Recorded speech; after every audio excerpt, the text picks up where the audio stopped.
This is the Wealth Roundup with Patrick Leonard from the Leonard Wealth Advisory Group of BMO Nesbitt Burns. Any postings and or social media content are the views of the advisor and do not necessarily reflect BMO's position or viewpoint. The information herein is for Canadian residents only and does not constitute any financial, legal, tax, investment, or other advice. Welcome once again, Patrick Leonard from the Leonard Wealth Advisory Group of BMO Nesbitt Burns for the week of May 14th. Patrick, it's great to see you. Morning, Terry. How you doing? Just fine. We've got lots to talk about on today's episode of the Wealth Roundup. What's going on with the markets this week? Yeah, another really strong week in the markets. Still, at this point, I would say a recovery, both in Canadian stocks, U.S. stocks from Liberation Day. In our last podcast, we talked about how Canadian market hadn't been impacted nearly as severely as the U.S. market had. So there was a lot more recovery room in the U.S. market. I think one of the interesting things about this recovery that's getting a lot of airtime is that it's primarily retail investors that are buying this particular dip in the market, whereas institutional investors, so that would be mutual funds, pension plans, private equity funds, they've kind of taken a back seat to the buying of this dip. And there's lots of different opinions on why that's the case. I personally think it's twofold, is that, when I think of my clients, we've often talked about, wanting to be a buyer, when we see a dip in the market. So we want to be courageous when other people are fearful.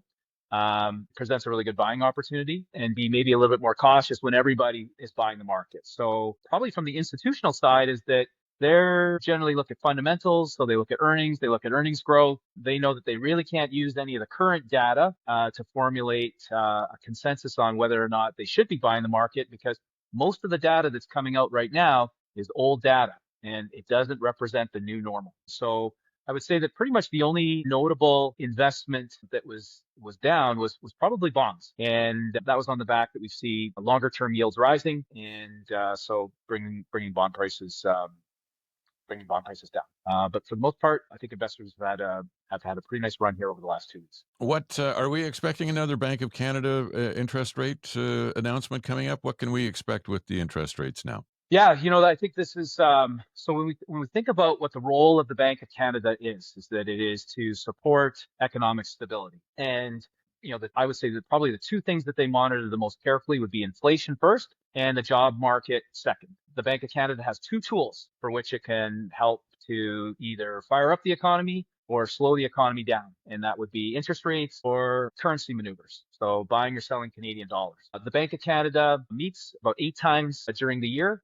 Sometimes when we go through a month and there's been no change to the Bank of Canada rate, don't always kind of read into that. That's the Bank of Canada not thinking they should be lowering or raising rates, is that they have a schedule. And our current forecast for rates, so BMO Economics, is that we're looking at 2 interest rate cuts for the year, probably starting in July. But the decision to cut those rates is going to be very data specific. So people that care about interest rates should keep an eye on inflation.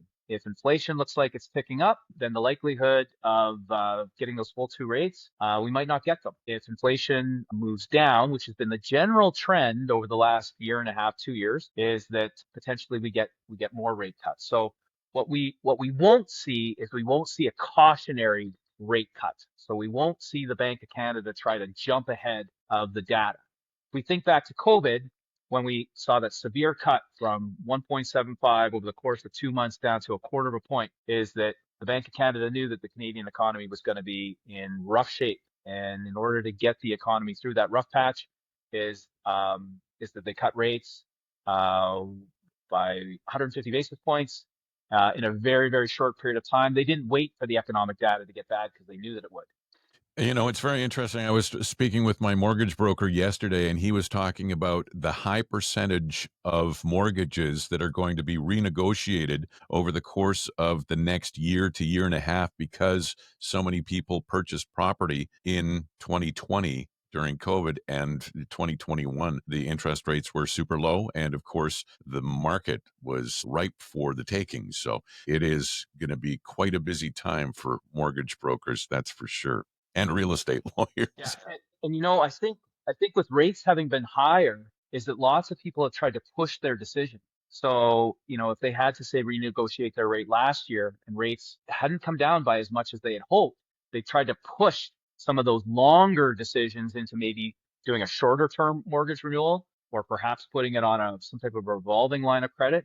So to your point, it's really only made this bubble of mortgage renewals even bigger. I am the tail end of the baby boomers. I just turned 60 in December, and not long, well, right around the time that I turned 60, I got an interesting piece of mail from the government of Canada asking me about whether or not I wanted to start drawing my Canada pension. So should I take my Canada pension plan or old age security early at the age of 60, or wait, or is it a generalized thing? What's the story there? Well, it would be a lot easier, Terry, if you had a crystal ball and you knew when you were going to die, because longevity. So what your family history is with life expectancy would definitely be something that kind of factors in.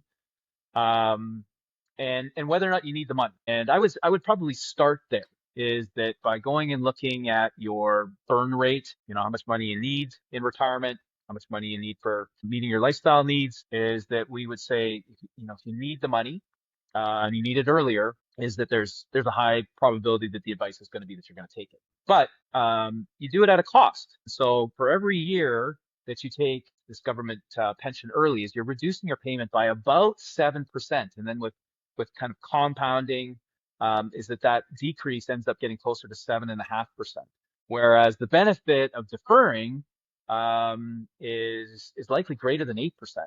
So this decision to either defer or take it early could either make you hundreds of thousands of dollars more, or mean that over your lifetime you're gonna receive hundreds of thousands of dollars or less. So some interesting stats. The break-even age is about 74. So if you make it to 74, whatever decision you took, you're gonna be equal. But current life expectancy for Canadians would be about 83. Now, if we look within those numbers, the average life expectancy also includes, unfortunately, younger people that have passed away, which brings down that average. So if we look at data that only includes people that are 65 years of age or older, especially people that are in couples, and say, just let's look at that group and say, how long does that group live for? Well, we can see about a 50% probability in a couple that one of you will make it well into your 90s, and a 25% probability that one of you could live to at least age 96. So I would say if you're in good health and you don't need the money, we would recommend that you defer.